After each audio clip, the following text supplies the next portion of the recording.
musandipfure tenzi inzwa ndochema apo madaidza vamwe musandipfure muponesi inzwa ndochema apo madaidza vamwe musandipfure ndipenyiwo wenyumutsa ndinokumbira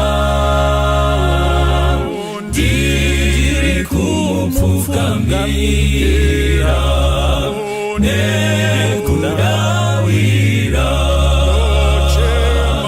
muponesi inzwa ndochema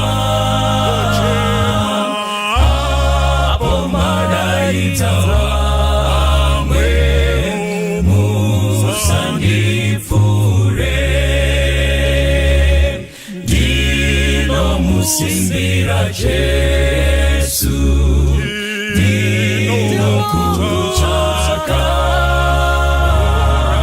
rapaniwo moyo wangu kundiponesa muponesi inzwa ndochema apo madaidza vamwe musandipfure muritsimbe rangu tenzi zvene upenyu akuchina mubatsiri asi Jesu ndochema muponesi inzwa ndochema apo madaidza vamwe musandipfure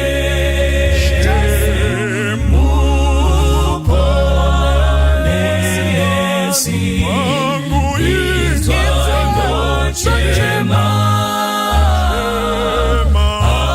apo madaidza vamwe musandipfure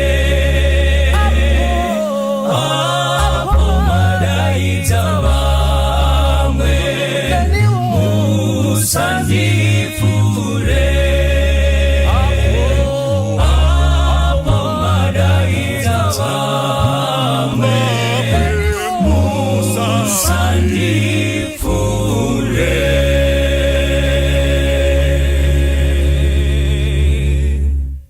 Toda kuchingamidzai mose mukati mezuva ranhasi pachirongwa Family Matters. Mukati mezuva ranhasi tinoda kukutendai zvakanyanyisa nekuteerera kwamuri kuita maprograms kwese kwamuri. Mwari dai anga akukomborerai akuitirai zvakanaka. Nyaya yanhasi ameno kuti inoita sei, but tiri kuona sekuti iko yakakosha kuti tiitaure nezvai, very very important kuti tiitaure nezvai because vazhinji vari kurarama mairi. Tinoda kuti tibatsirane. Takati kupa Family Matters gara zviya kana zvine chekuita nemhuri, kana zvichikonzera kuti munhu abate rushaya ari mumhuri tinotozvitaura nezvazvo. Saka Mwari dai anga akukomborerai. Tisati takanda nyaya yedu mudariro, ngatitange nekutaura dare redu riri panapa. Totangira nepapa. Makadini wadiwa vateereri nevatariri. Ini ndinonzi Elder Nyamazana. Thank you so much. Yes, next. Makadiwa diwa vateereri nevatariri vechirongwa Family Matters. Ndinoitwa Mai Ngwenya. Thank you so much. Yes, next. Makadi hama, zita rangu Lilian Mchechetiri. Mfaro wangu kwa nemi. Thank you. Yes. Ewe kani wadiwa vateereri na vatariri kuma TV mana ese nyika ndini wenyu Advovo. Thank you so much. Yes, next. kwaziso kwamuri amane hanzvadzi indinonzi Watson Mbiriri ndiri mufundisi. Mukati mezuva ranhasi sinyoro ndoda kumbomhoresa pane mukomana anonzi Jivas. Takasangana kuChino University of Technology kwandandiri vhiki rapera iro achitaura kuti anokomborerwa zvikuru nekuona chirongwa chino ichi. So toda kukwazisa zvikuru hama yangu Jivas, Mwari wakuitire zvakanaka pamwe chete nemhuri yako. Toda kutenda chose Mwari dai anga akukomborerai akuitirai zvakanaka mukati mekurarama kwenyu. Mukati mezuva ranhasi hama dzangu takachida kuti tikurukure nenyaya yakakosha musoro nyaya maintenance. Ndo zvatinoda kuti titaure nezvazvo mukati mezuva ranhasi. Chimbori chinyi, zvakamira sei, haisi kuuya, iri kuuya here, ende chinyi chiri kuitika mukati meupenyu, but we know kuti iko dziripo mhuri zhinji dzevakawanda vari kurarama in that environment yekuti iko pane issue. Iro wedhe mukangoritaura iroro vanotoziva kuti iko zviri kurevei nyaya maintenance. Right, ngatibatsirane nevadare. What exactly do we want to talk about mukati mezuva ranhasi? Kana chiti maintenance tiri kurevei chii? Handini ndizvere? I think imhuka ine makumbo mangani. Imhuka ine makumbo mangani. Ndozvatinoda kuti tinzwise. Yes, I think advocate, please help us. We want to learn from you. What is maintenance? Makatarisa nemagirazi emutemo. aiwa ndinotenda sinyoro handidi kutanga ndatesa nyaya ina magirazi emutemo nekuti matauro angu mazuva ese ndoti mutemo haunei nemi. Kana vanhu vakangorongeka mutemo hauyi. Mutemo unozopinda kuzokurongai nekuti hamuna kurongeka. Saka wedhi rekuti maintenance kana kuti maintenance law iwedhi riyari yakati ngati phrase yanga isina kujairika mazuva akapfuura. Asi tazosvika pastage yoti taane maintenance court yangomirira zvemaintenance chete kureva kuti zvemaintenance zviri kukurira vazhinji. Kana chitarisa shoko rekuti maintenance tiri kutarisira kuriritira. That can go kufamily, it can go to say a derelict mine, tokoti mugodhi waisimbocherwa kana kuti company yaisimboshanda yombomira kushanda zvonzi iri under care and maintenance. Kureva kuti tiri kungoriritira kuti chisafa. Asi kana chitarisa kumhuri hatitarisira kuti kuriritira kuti chisafa. Tiri kuda kuti kuriritira kuti chite flourish. Tiwane pundutso.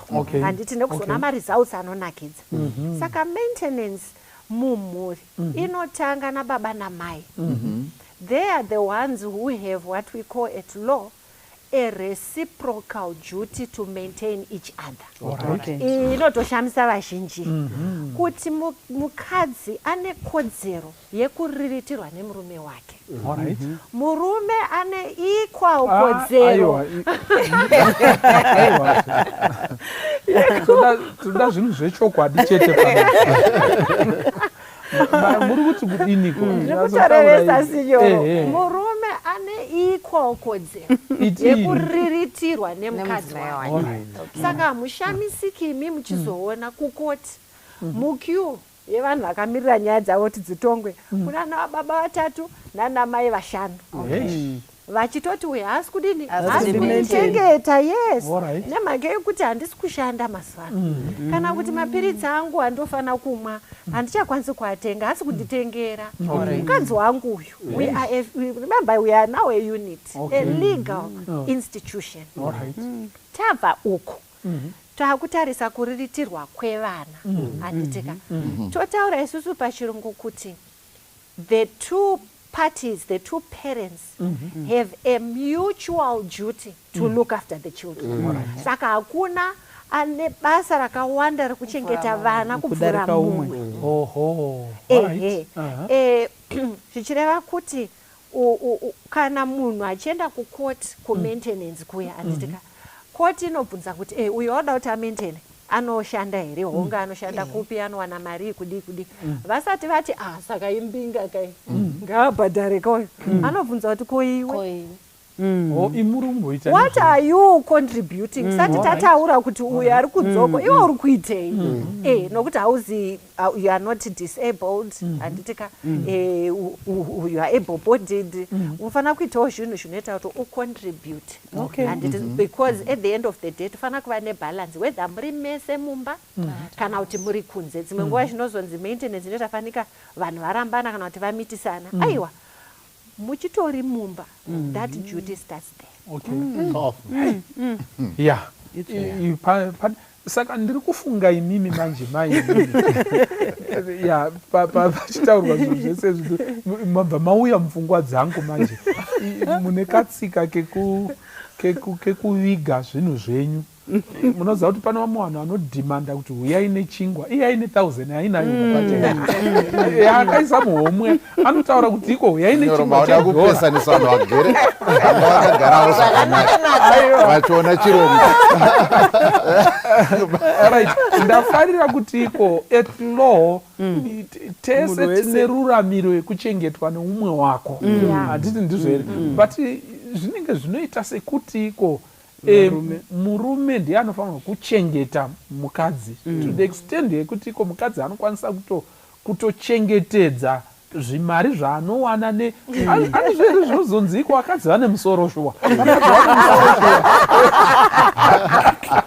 because nyangwe ari able because takanzwa kuti iko kana baba vaine $100 ndiyo iri kushanda mukona mai vaine $500 pamba pane $100 handiti muri kuona saka ndada kuti mungopa bata ipapapo pane pamwe pekunziko baba ndo anochengeta musha baba ndo anochengeta musha but pamwe potozonyatsosvikwa pakunzi baba vanokakaradzwa nemadhaka nemvura munhu zveutsinye chaizvo zvekuti munhu anenge akabata 1000 akaiti ndi ichichinjwa ikapinzwa mudhirezi iri ikamboiswa pane zvipfeko zvemukati yombochinjwa imboiswa pasi pemubhedha munhu achinzi kuti 50 cents grocery muriwo 50 cents uyaina tiritese nekuti imimi ndimani baba vacho havashati futi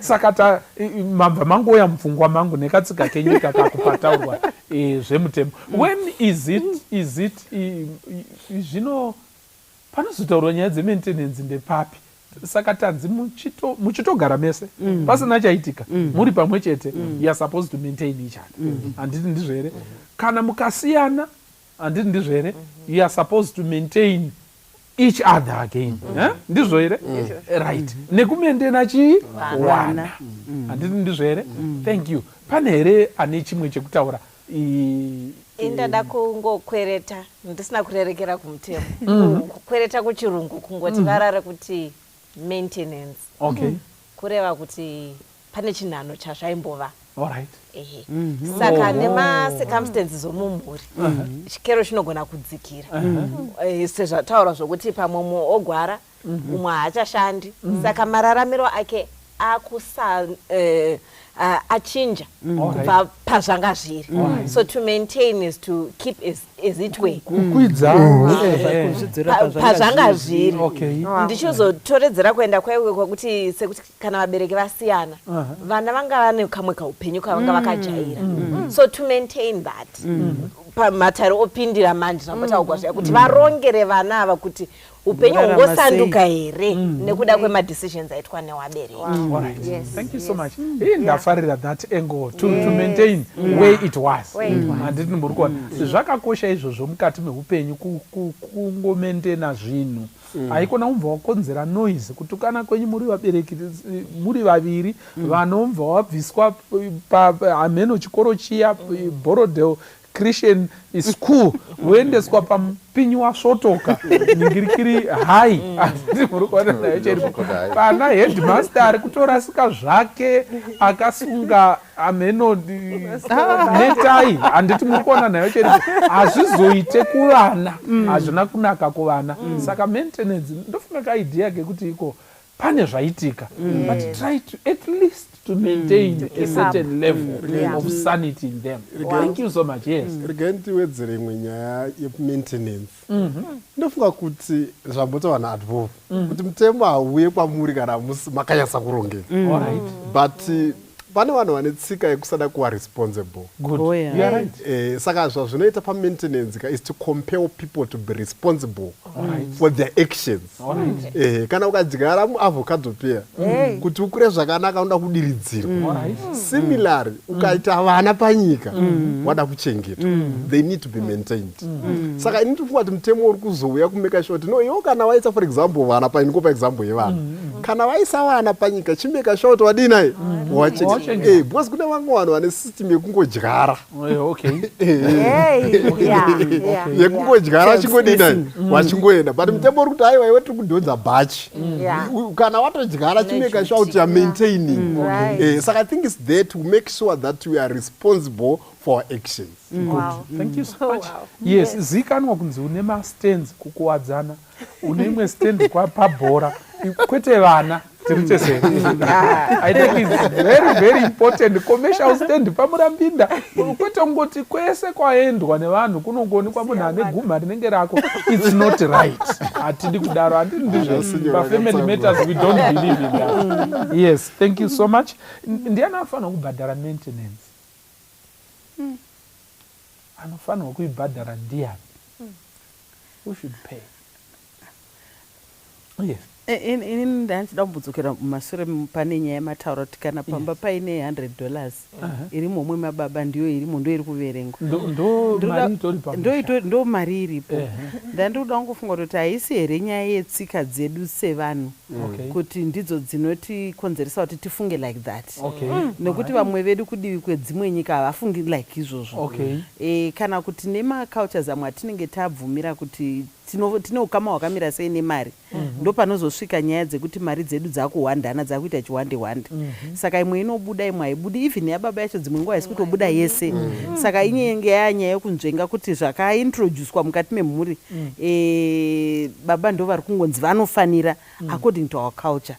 Baba chero dei pakanzi havana zvavari kuita, ngavatsvake, ndo vanofanira kuendesa mwana wechikoro, ndo vanofanira kumaintaina lifestyle yevana, lifestyle yemumba, everything. Nyaya ndeyababa. Ndo mafungiro atinoita. Ndo culture yedu. But hazvina mhosva kana vainayo. Pangori neproblem pari kuzouya mutemo manje. Ndepekuti iko yashoma, handiti ndizvo here, yadzika. Pavari kumhanya vachitsvaga kuti ndoita sei kuti ndimaintaine level iya, mai itobatsira naye. Tiri kufunga kutoti macenters adyarwa ayaya, saka kuzoda kumaintainiwa tinenge tichiziva kune imwe center yakamutswa. Saka munenge munozvikwanisa kainini. Mawandirwa omwe enyu muri kuitemba. Saka isusu hatisi kuti tsitsi dzedu dzashoma. Aiwa tiri kunzwisisa stereki. But chakuti kunzwisisa kwedu ndechekuti center A, B, C, D munodziwanzirei kana musina mapo. Kana pasina. No, muri kugona fane. There's that situation yekuti iko munhu anonotatapurana nedhibhura raasingagoni kuita.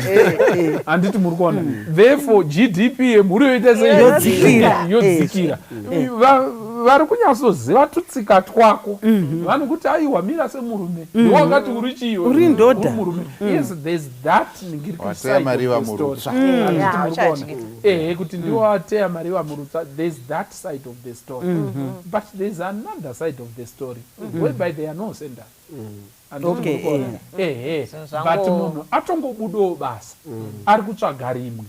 Handiti muri kuona. But the pressure yekunzi iko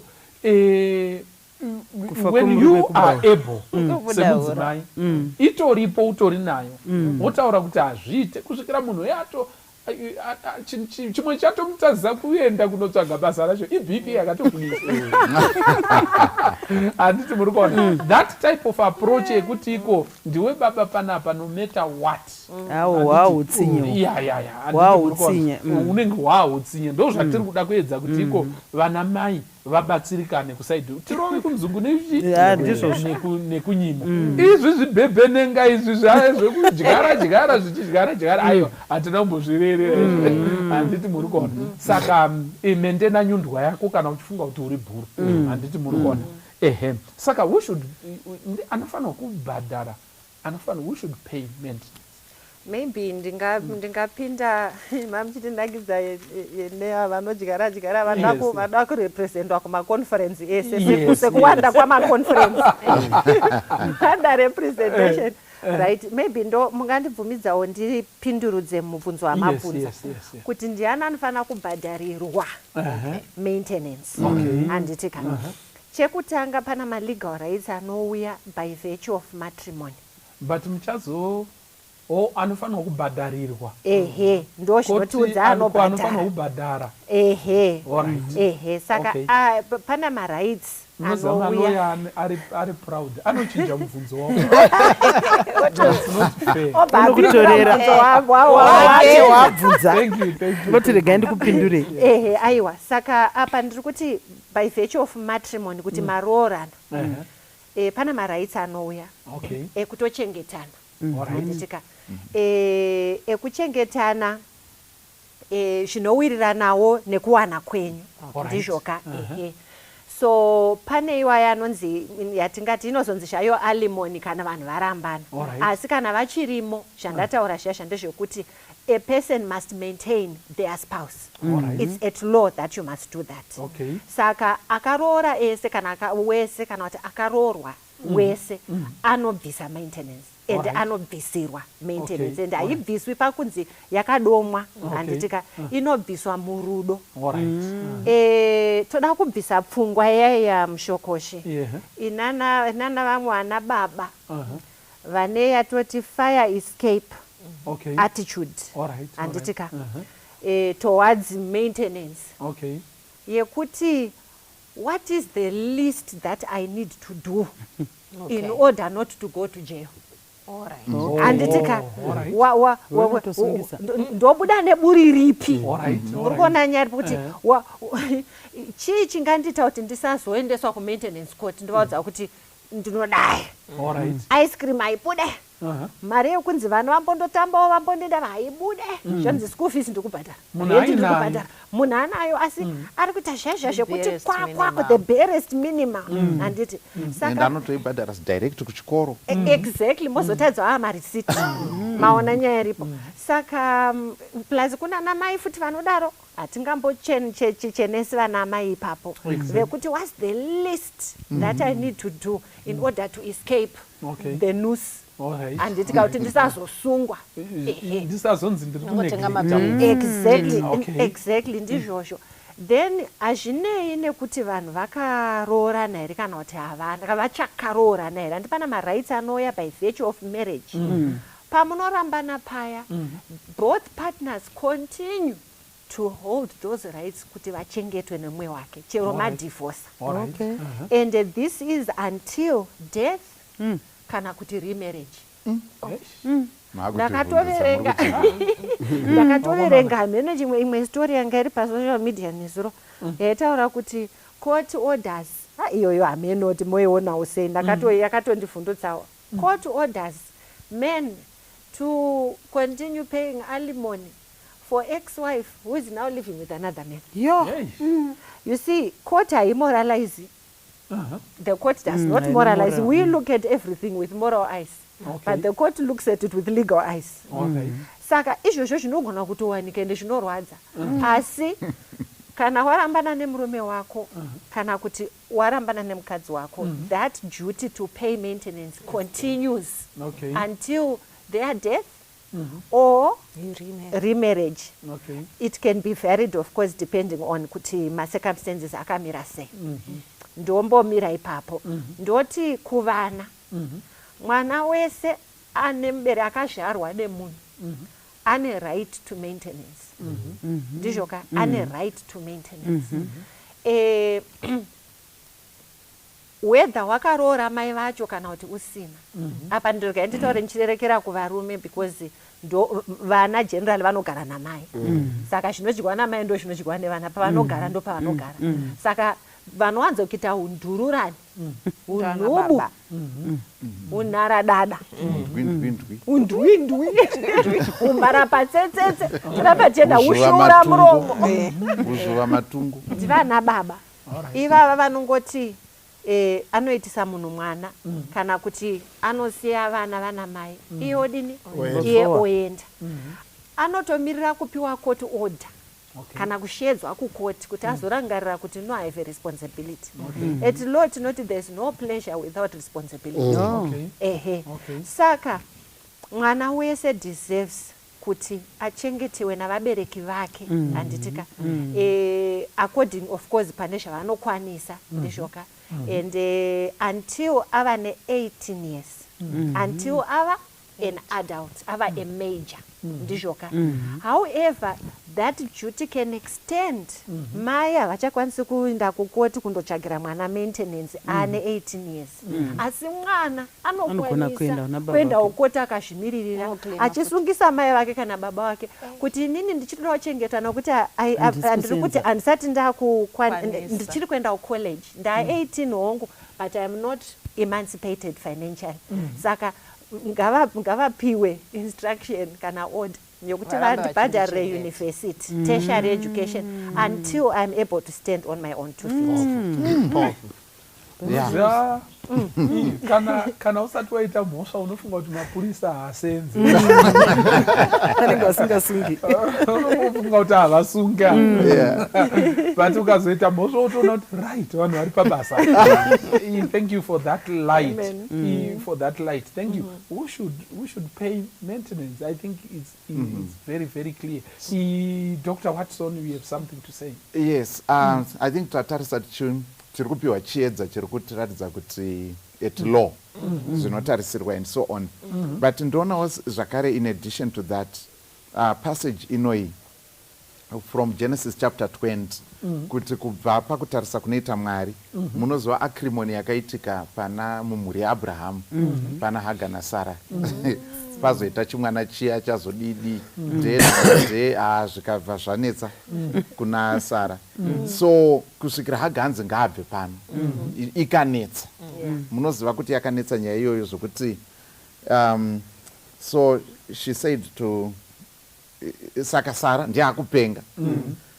She said to Abraham, verse 10, cast out this slave woman with her son, for the son of this slave woman shall not be heir with my son Isaac. Yakanetsa. And verse 11, and this thing was very displeasing to Abraham on account of his son. Mudhara akatambura nenyaya zvaita manyama amire nerongo mai vari kupenga uku saka he is now caught between apa nyanga dzamushore mukomana zvikanzi Mwari ndobva wapindira nyaya zvikanzi iwe ita zvese zviri kutaurwa naSara mai ngavaenda nemwana wayo asi Mwari ndobva tiri panyaya yemaintenance zvikanzi so Abraham arose early, verse 14, in the morning and took bread and a skin of water and gave it to Hagar, putting it on her shoulder along with the child, and sent her away. And she departed and wandered in the wilderness of Beersheba. So, panapa, at least to go on a semblance of maintenance. Yekuti pane ma provisions. Vanhu vachada kudya and everything like that. Pane that idea yeku maintainer yekuti ne responsibility to these people, and he did the best that he could under the circumstances.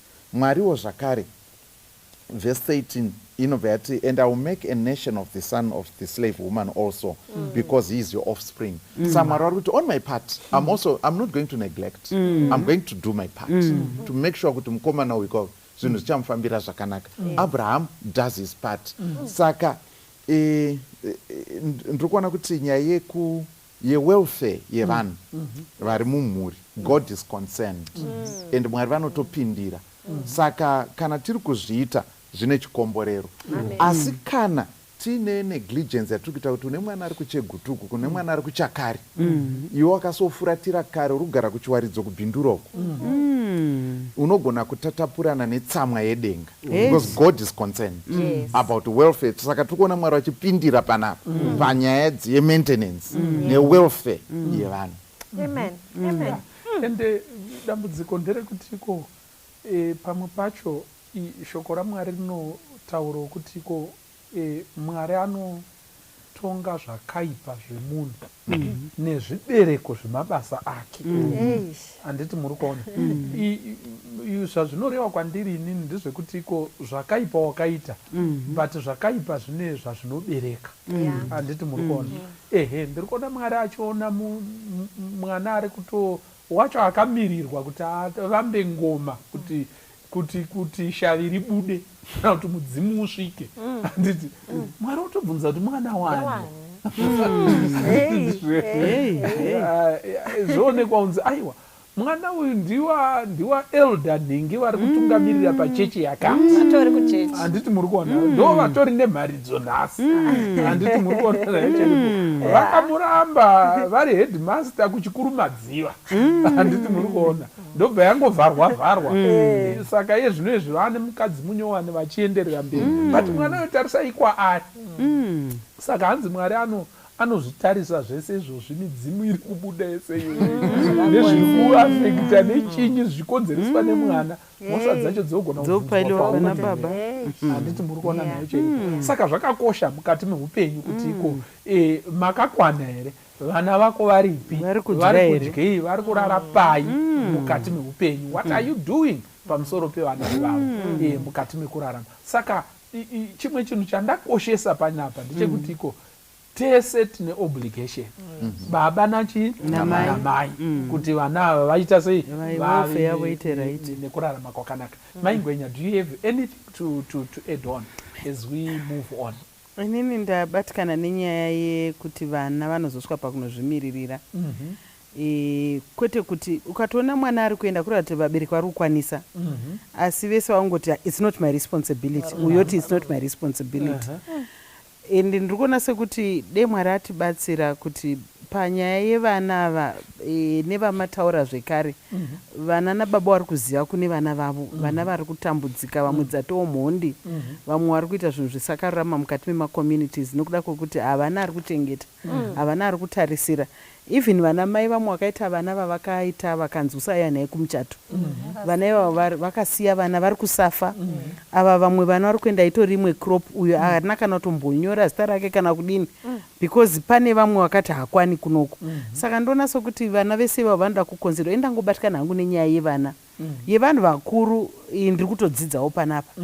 Ndatoya ndine mibvunzo yangu kutoti ndatoshamisa kuti vana mai vanogona kumitena vana baba, but yevana ndo yanditi bate kuti iyo ndofunga zvakuitirai zvakanaka panapa, but yevana iri kurwadza because even vamwe vanhu vari kuita remarriage, ndoda kutaura hangu ndakamirira maybe masingle persons like mawidows akuda kuita remarry, new marriage inoti we are not considering vana. Who maintains those vana, especially kana vachitori vechirikadzi vari katarisira mai, but mai vakuenderera mberi vana vachisina anomaintaina. Handizoti mutemo unoti kudino zvekare. Tombopindura ipapo. Iwo nevana vako wakundoroorwa kana kundoroora handitika by virtue of that marriage vana vanobva vaita marights to maintenance even from the step parent. Saka ma-step parents zvavamubvunza zvacho kuti anobhadhara maintenance ndiani? Step parent. Inini kandina mai vangu varoorwa handiti amai vangu voshayika, there's still a legal duty on that step parent asara to maintain me until zvinongo because ndatowo mwana wavo. Thank you so much. Ndinoda kuwedzerwa imwe nyaya. I think advocate waisa pachena nawe maintenance kuti inoshanda sei. But I think ndakaona sekuti in our culture pane ma-obstacles anogona kuita kuti vanhu watambure nevana. Ndo sandiri kuona zvichwa nemutemo uda kuzama kuavoida kuti, for example, especially kunyaya yevana, uda kuzama kuavoida kuti munhu one awe burdened nevana. But I've seen unfortunately so many women, perhaps it's because of bitterness, yekuti unotonyadza kuona kuti ari kushungurudzika nevana and the husband is there but she's not taking the steps dzekuenda kumaintenance. Zvazvinhu zvokuti munhu anenge achingoti no inini ndoda kuchengeta vana vangu and handitodi anything to do with that man because maybe akandimamitisa kana akandabandona those things. But I always tell people kutiko even if with that bitterness, but the fact yekuti baba varipo haichinje, and a person should be responsible for his actions and children. So I ndinangotaura kuna especially kuna ana amai, I've seen, to be honest with you, I've spoken to so many women. Ukunesa kuna munhu ari kushungurudzika. Fees dzacho dzekuendesa mwana kuchikora hapo. But baba vari kujimidika, vari kutofara nevachitoita zvimwe vari kuita. But vari kuti aiwa ini ndinochengeta vana vangu. Zvozoti vada kuzama kuva a hero to the children. Or to prove a point. Exactly. Or to prove a point. But chinozondirwadza manje ndedzekuti later on in life panozoita madisappointments. Bosi vana vakura ndangotsvaga baba vavo.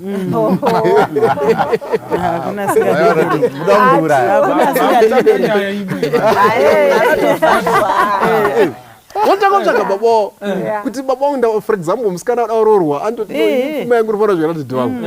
Mama ndikudzei kuti dhedhe wangu vari kupi. Kana ari mukomana ndinorima kumusha kwangu kwamudhara wangu. But all these years wanga uchizama kuashilda from the parents and hauna kutora masteps aripo pamutemo kuti baba vachengete vana vavo. So ndinoti kuna mana amai, even if mine bitterness hatizivi kuti mune makarambana sei, but the law is there. Eri kuti munhu wese ndaachengete mwana wani ngatimboisei bitterness paside to make sure kuti munhu todhila nereality vanhu vochengeta vana vavo. Ndo basa remaintenance. Ndinofunga kuti iko chimwe chinhu chinonetsa pakurambana nekupesana. Munoziva vanhu vakasiyana soka vanoda kusendana mavibes ekuchipisana kuti uchagwada machete. Munhu zvitori nani kuti anonokwereta sutu ye kutonokwereta kuti ambotora picture yekuisapo kuturika kuti zviri kutonifambira usipo. And most of those pictures they are taken out of pain. Handiti muri kuona handi iyo reality yacho, handi iyo life yauri kurarama, but wakurarama kaupenyu kekuda kuratidza kusvotesa mumwe munhu. Unototenga kusvotesa zvese zvaunoita urida uedza kudemonstrate kusvotesa. Saka inyaya dzakaoma, ikona kumbo waspenda mari yakawanda mukusvotesa. Kuita bhajeti rakatonzi kusvotesa. Handiti muri kuona wosara vana havana chekudya, iwe kubhajeti rekusvotesa kune kuri handi kune kuri health, but chikafu hauna. Vana vaya pavanozoti iko tinoda kunovakira baba vedu kumusha nepekugara, apapo ndo paunoona kuti ikoka zvinhu hazvina kumira zvakaitirite. Mamuchida kutaura inini ndakubvunzawo manje rivhesi yacho noti okay, isusu vana vanogona unotiti hatisi kuvamaintaina, ko isusu sevabereki were hatifaniri kumaintainwa? Hatinawo kodzero yekumaintainwa here kuti vabereki kana kuti vakura kana kuti vasiri ebhu vasisachashandi havafaniri kuchengerwa? Maintenance inongove yekuvarume nemadzimai nevana chete here, ko yevabereki? Okay, vabereki kuda kumaintainwawo tine ruramiro here kumaintainwa nevana vedu. Nekuti ndonokuripotawo ndonoripota kuti iko mapiritsi handina, vapavo vakafa, asi ivo vari kudya jefure vari pazimu rea. Handiti muri kuona. Aiwa, ndinotenda nemubvunzo wakanaka abva kuna vakoma vangu. Right, ruramiro iripo, but it is a moral one. Okay, it's not legal. Ndoda kutoiextenda pakuti isusu culturally zvinonzi a child is raised by the village. Okay. Inini personally ndine masiblings angu vakashayika, vakasiya vana. Hatina kumboita dare rekuti saka vana vachachengetwa nani, you know. Vana vakangogoveranwa. Okay. Zvikatofamba izvozvi ende havana kana any obligation yekuti vati noti ndakachengetwa namai nini nhingi kana namai guru nhingi saka iwewe ndichengetewo kana kuti nditumirewo mari wakushanda, hapana. So let's understand kuti culturally mushokoshi we have a moral duty to maintain our parents, to maintain all children in the extended family. Hazviendeki nazvo kucourt. Asi the court of society, the eye of the Lord will be looking at you. Kuti there is that duty, it is there. And uchatotongwa naizvozvo. Ndosaka zvichinzi, a man who does not look after his family is worse than what? An infidel. Apa Mwari hatomba hasi kutombotaura kuti ndiri kubvira immediate family, kana ndiri kubvira vabereki, kana kuti ndiri kubvira vana vokwababa mukuru. Zviri kungonzi iwe kana uri pachinzvimbo chekuchengetedza mhuri, to whom more is given, more is expected. Saka chitoziva kuti your tentacles zviri kutospreada zvichienda pana vamwe vana vanochengeta vabereki kupfuura vamwe vana in the very same house. And dzimwe nguva moyo wako usitorina, asi dzimwe nguva some are better financially positioned to look after. Saka ruramiro iripo, asi it's not a legal one, but it's a moral one, and sure rutongo runouya. All right, thank you so much. Maita henyu, what are some of the challenges panyaya dzemaintenance? Ndezvipi zvimwe zvibingaidzo zviri kupingirisha vanhu vachiti muvhu panyaya ichi ndinoda kuti nditaure panyaya yemaintenance. Rimwe dambudziko hombe randinoona inyaya yekuti vanhu vanoda kupunyuka nekuita the barest minimum yamamuchitaura. Ma-amounts ari kuzonzi kukoti muchapuwa mamwe acho ari unreasonable, ende zveshuwa zvinotozopa munhu bitterness kuti chokwadi mwedzi nemwedzi ndichidida ndichinda munhu otonomira pakotori ndio andinokwanisa iye achisa kuti ane vana. That's conscience haimo muvanhurume who are doing that. To say honestly unototsvaga marisiti ekunyepera wototi ndo andinayo ndochi ende yandichatowana yacho mabhondi ndo andinowana. Pane vana vatatu wobva wati ndinokwanisa 10,000 bond pamwana. So it's really a challenge. The structures are there to support vana nemaspouses vanenge vari mudambudziko iri, but I think more can be done so that reasonable amounts can be given. I don't know, because zvimwe zvacho tati hedu hapana hatitemerwe kunzi uchamaintaina namari yakati tinoenderana nemawaniro enyu, but people are not genuine mumawaniro macho, because tinozoona they are living my lives are lavish kwavanenge vari, but vake vana anotandiyo profile picture yekuzotesa haisi yekumbozotesa, nekuti kuya kwama muchimbotaura kuti kune imwe center center yainenge ichitozikanwa ichithriva ende uku kwacho uku kwauku hatisi kuti ngatienzani necenter, tikuzvinzwisisa kuti kana madhepo rekumaro area masiyana nedhepo remutaundi tikuzvinzwisisa, but the difference and how people would then say kune vana vako vawakabereka wega aiwa ndinokwanisa yakati yari kutoziva kuti haikwani kana chinhu. It's really not fair. That's a big challenge. Right. Ndanichida kuti iko chimwe chinhu chatisingakwanise chatinogona hedu kuramba kunzwisisa, but chitori ndicho chiri kuitika, because vanhu vari kushamisika kuti nai munhu yamhuka herewo ari kuya $2 pana pachitoya ndinokwanisa akachinja. Pana vamwe vanototi ndikuda kuchinja basa kuti iko vanyasowana mari isiriyo, kusiya basa chaiko chaiko kuti alright handichashandi handiti muri kuona. What you need to understand ndeyekuti iko musatambe ne-environment inoofwa nekuroorana nekudanana. That environment haifaniri kuitwa tempered with, handiti muri kuona, because it has got a lot of protection, a lot of things that if you disturb that environment chete iyoyo munhu anoita mhuka. Saka munozoshamisika kuti iko haone here vana vake. I want to tell you kuti iko murume kana musadanane nemurume iyeye, he has nothing to do with you. And even the children. Handiti muri kuona nayo chiripo. Kana murume angoti iko handisina chekuita newe iwewe, haasitorina chekuita nezvakakupoteredza futi nevana vako wawinawo iwawo. When he is in his best, he wants to see you crying.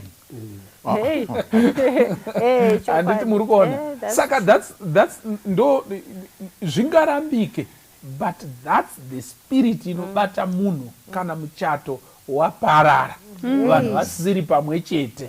People can turn out to be such animals.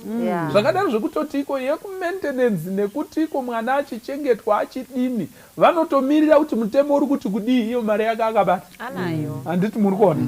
Because chimwe chinotochiwa nevamwe ndechekuti iko pari kuuya yevana, iwe unopa vana $2 uda kutozvimendena iwewe.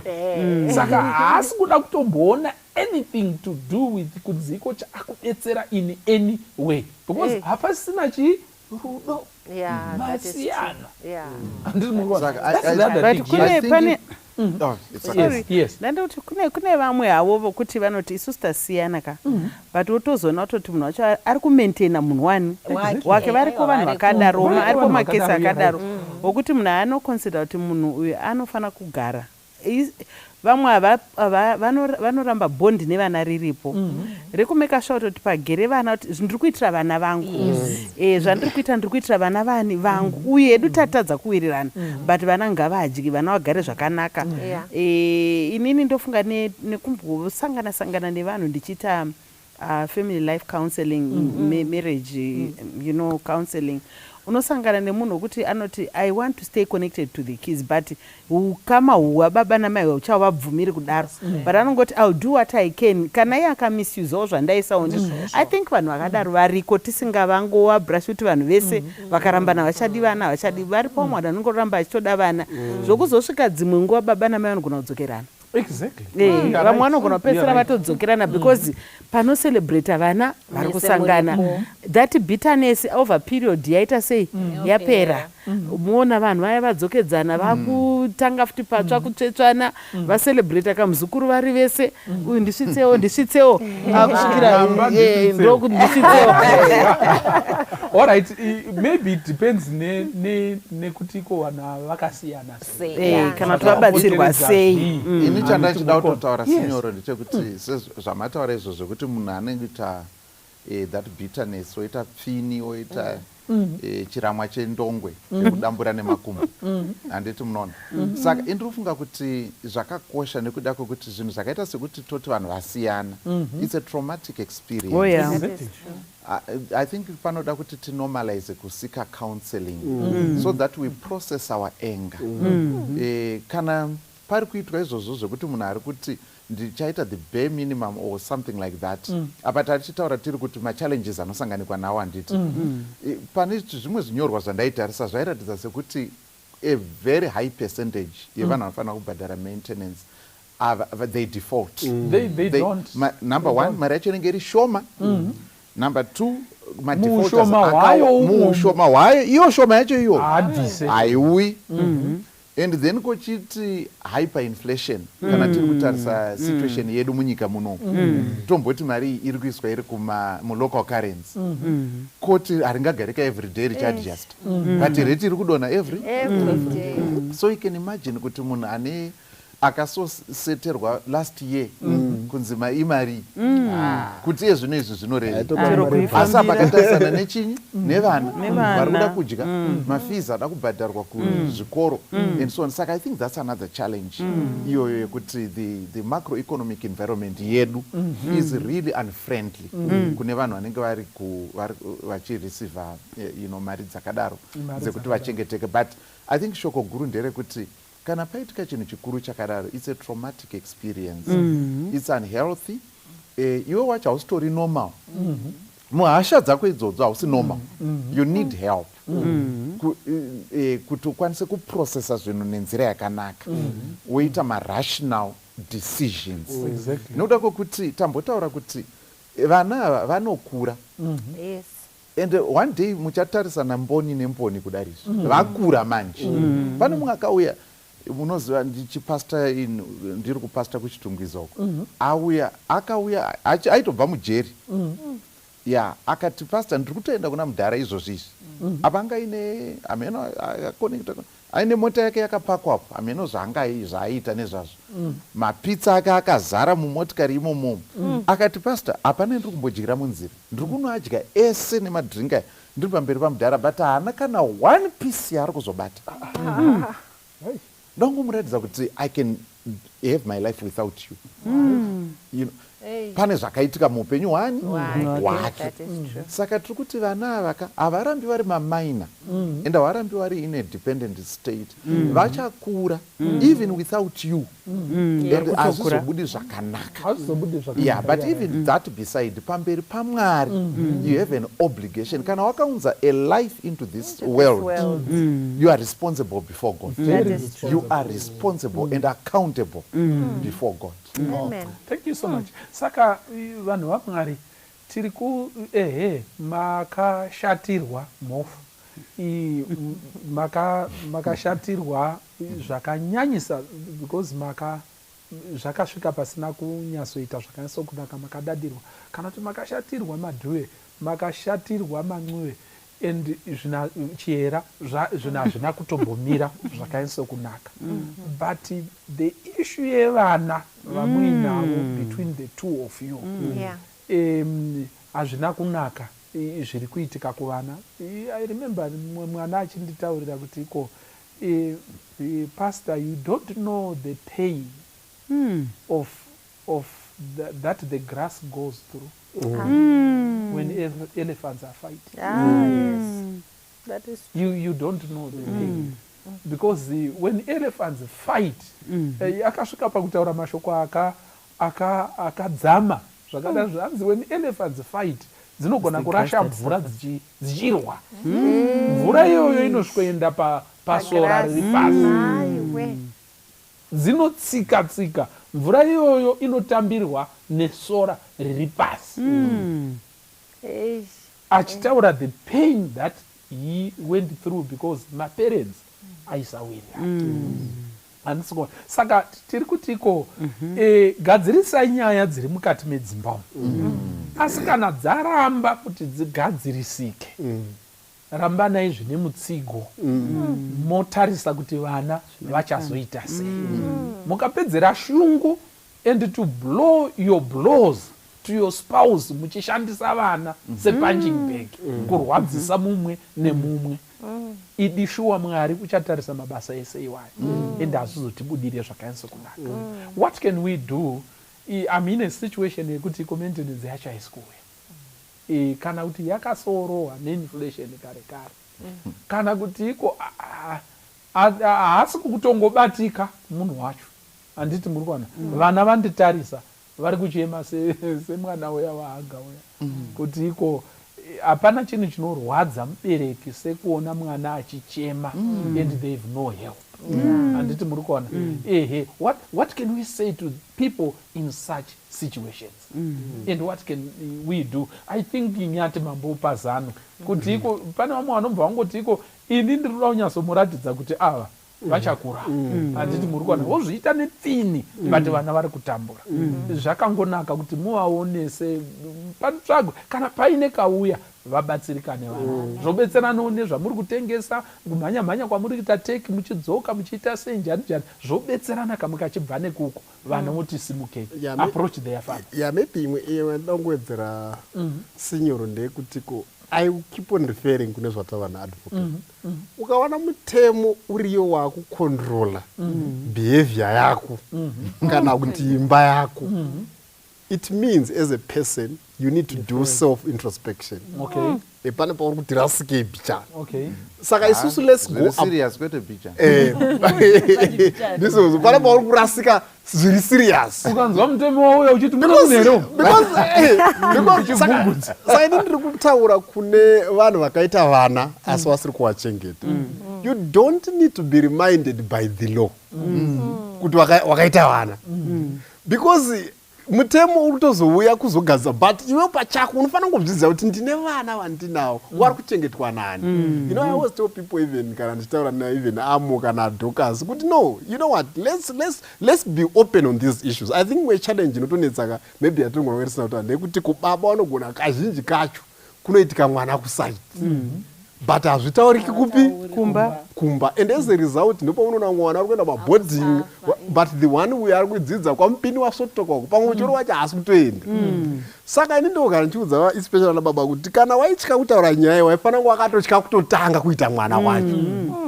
Ari kuona pane nyaya yacho. Saka kana zvakatokosha kuti mutotsvake macounselors anga achimbotaurwa aya kana isiri kutaurika kumba mototsvaka kuti toitaura sei so that mwana uyo aramba achidinayo achisafa. Zvakakosha, haungaiti eudharo dedzera zvidedzero asi uchiziva kuti une mwana ari kutambura ari kusaidhu. Uchitadza kudedzera chidedzero chemwana wako.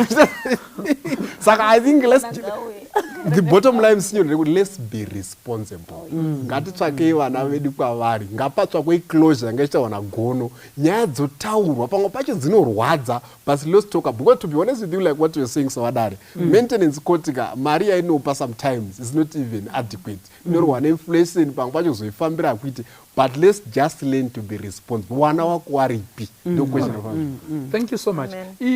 Tinenge tasiya imwe kona. Tataura nana baba vari kutadza kumendena vana, handiti muri kuona. Kozotiwo pane mwana atoripo, handiti ndizvo here, but ari kutadza kuuya pana baba wayo. Because mai vakataura kuti over my dead body.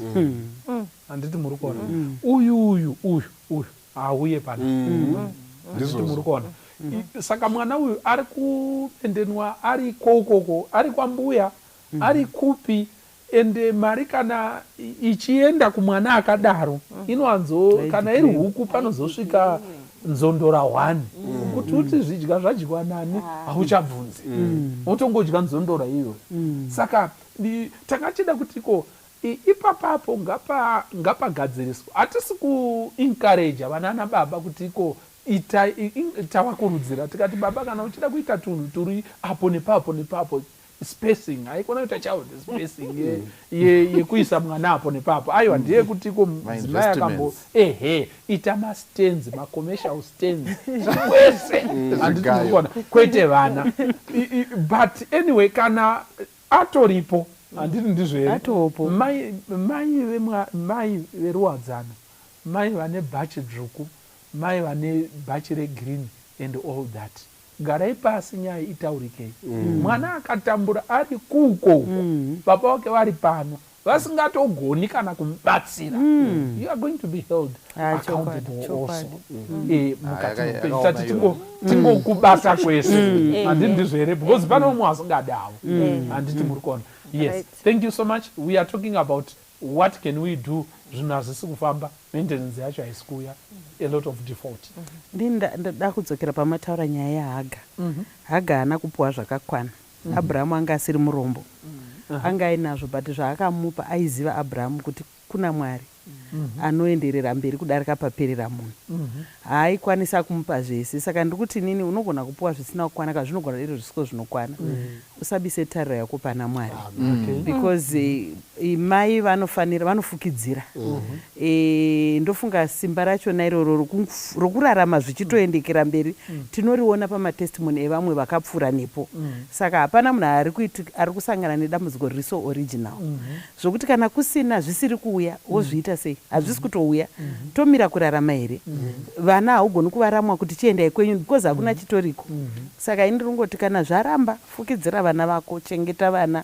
Vanokura, vana vanokura. Ende usina kuzvifungira vanenge vapedza vakutozviraramira upenyu hwavo. Muri kutaura kuti iko Abhurahamu akapiwa mangupiwa kachikafu kekudya kachigubhu, asi Abhurahamu anga aine zvaakabata. Batirangariya imavhesi matauriro aiita vanhu paive nemhiripiri inotyisaka because nyaya yakatangwa naSara. Ndizvozvo ndo mudzimai wokutanga yakataura kuti that's nonsense. Mai ava ngavaita ngavaifambe wozoonekwa murongedzera hazviiti. Ndozvatiri kutaura kuti anotoriko masituation akatodaro ekutoti hakusi kuti zvinhu hakuna, but ndiwe Haga. Kuna naHaga uka futi vari kuda maintenance. Famba Haga. Mwari vanochengeta. Kana wakaita mistake yako chingoza kutoti Mwari vanodino futi vanotangira pawakaperera ipapo. But kuna Sarawo muri kuti kudii? Kuna Sarawo kuti haga zvaakufamba uyu handiti Rangarira mwana akutoenda. Handiti muri kuona imoregerera aita sei? Arongedzwe kuti utarisa ziso Abraham ndofunga anga akatariswa naSara. All right, thank you so much. Anyone? Yes. What can we do? Ndinotenda. Ndoda kutopinda panyaya iyoyo.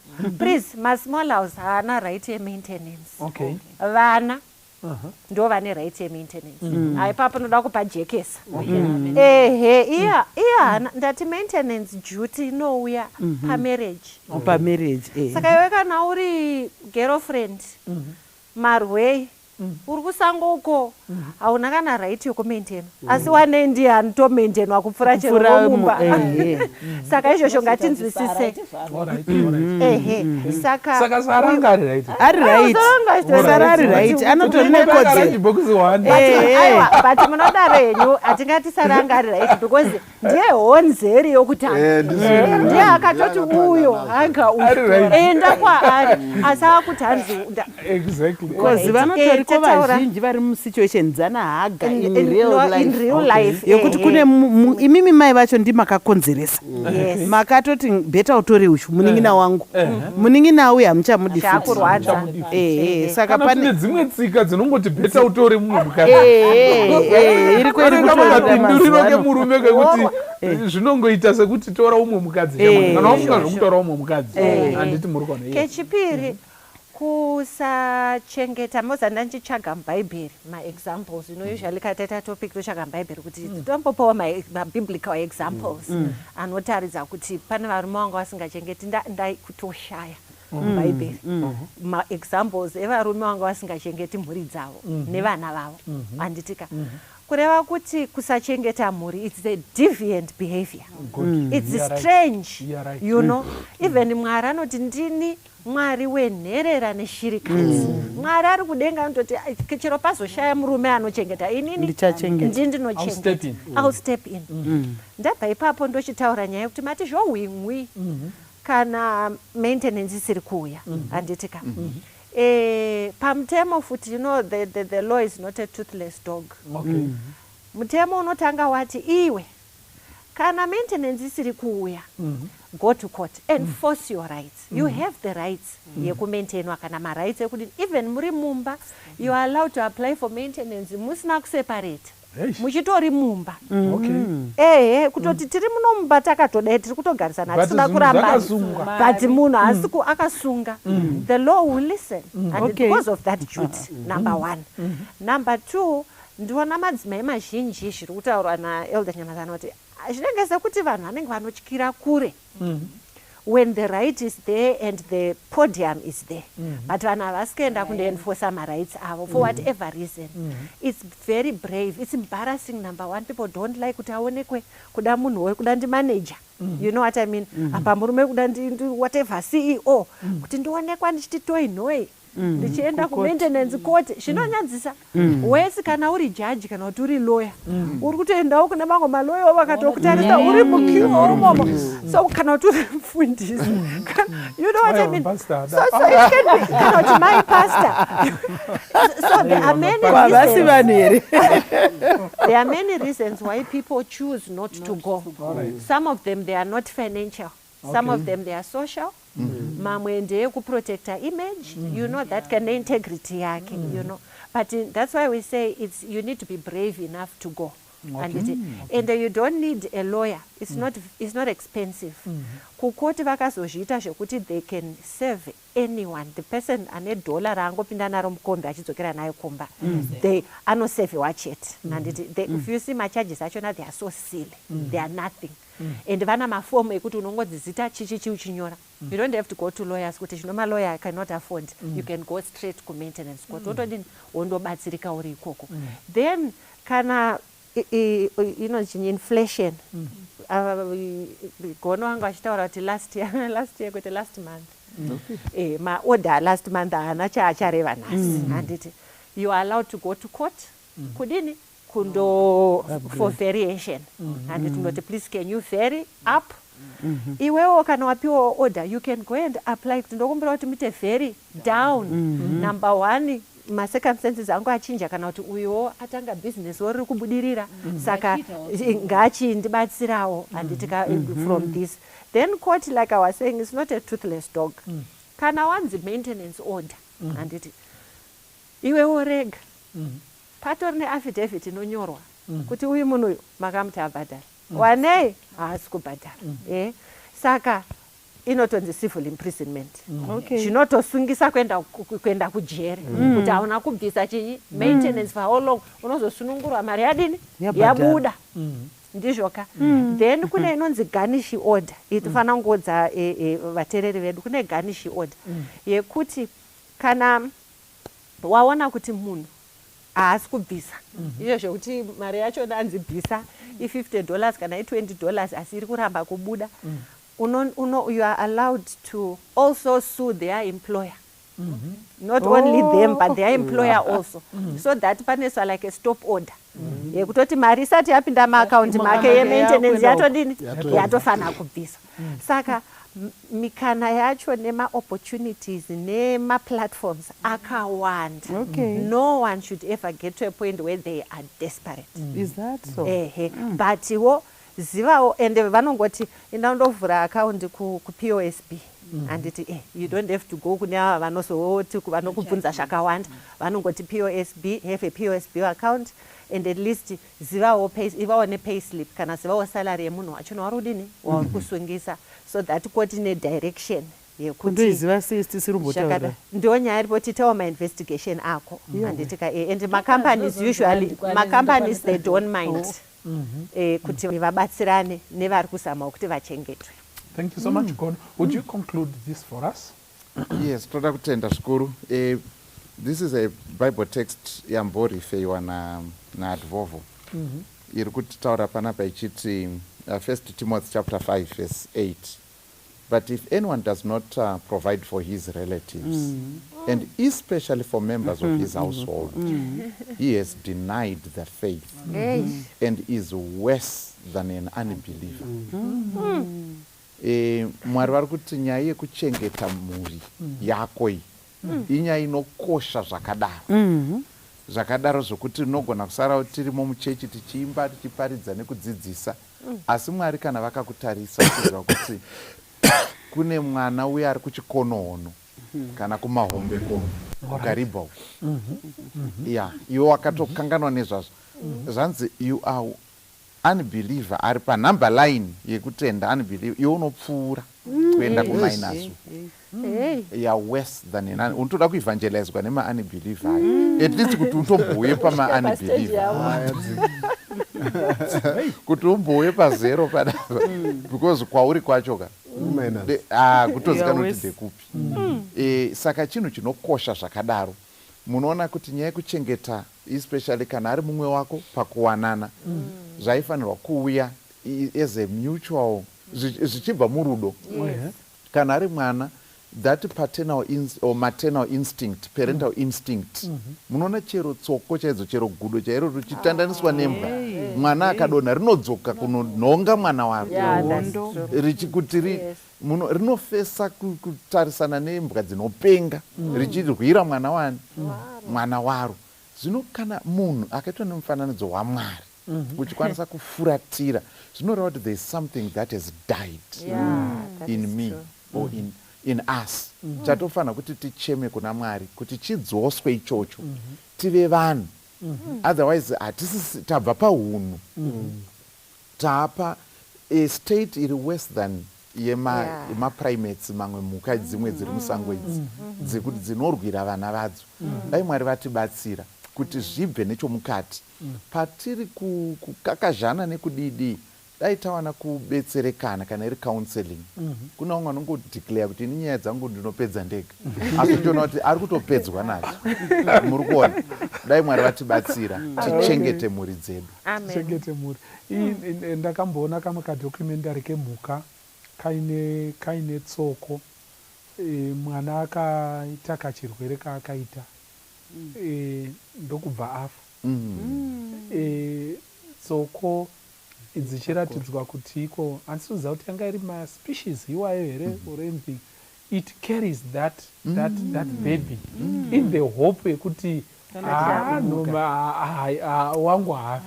Handiti muri kuona hanzi paanozoona yatsveta pasi anenge akudonha mwoyo. That's the sign inoratidza kuti iko there is no more hope. If animals have got that love, That's true. chobva chakuita kuti uko utomwa tii inopisa. Muine waitirwa zai hameno nani ari kuitira zai iroro wafuratidzwa mwoyo kuvana vako nekuda kuti wakakanganisirwa namai vacho. Chikuru chinoda kunamatirwa chinhu chakadaro ichocho. Wese kana uchitozodedzera zvidedzero nekusumudza hosho kana pachiimbwa paya hazvipindirani. Pane zvimwe zvinhu zvisinganyatsopindirani, hosho nekufuratira vana hazvinyatsopindirani zvakanyatsokunaka. Mwari dai anga akukomborerai akuitirai zvakanaka. Dai zvaita, dai zviri mupfungwa dzangu, ndinoti hangu muchatoka ngauregere tauriranai, ngauregere kuparadzana, musaparadzana. Handiti ndizvere, asi kana maparadzana wana ngavaregere kuita chiseko nekuti maparadzana. Mwari dai anga akukomborerai akuitirai zvakanaka. Zita rangu ndekunzi Pastor Francis Mbira, musvokosi pachirongwa Family Matters. Amen. I'm gonna lift up the name of Jesus. I'm gonna lift up his wonderful name. Lift up, lift up, lift up, lift up, lift up, lift up, lift up, lift up, lift up, lift up, lift up, lift up. I'm gonna lift up his wonderful name. I'm gonna lift up the name of Jesus. Lift up, I'm gonna lift up his wonderful name. Lift up, I'm gonna lift up and never be sorry. Lift up, I'm gonna lift up his wonderful name. Well, you can talk about these world's conditions. You can talk about this world so far away. Lift up, you can state your views every day and every hour. Lift up, I'm gonna lift up his wonderful name. I'm gonna lift up the name of Jesus. I'm gonna lift up his wonderful name. Lift up, I'm gonna lift up and never be sorry. Lift up, I'm gonna lift up his wonderful name. I'm gonna lift up the name of Jesus. I'm gonna lift up the name of the Lord. Lift up, lift up his name every day and every hour. Lift up, I'm gonna lift up his wonderful name. Lift up, lift up, lift up, lift up, lift up, lift up, lift up, lift up, lift up, lift up, lift up, lift up. I'm gonna lift up his wonderful name.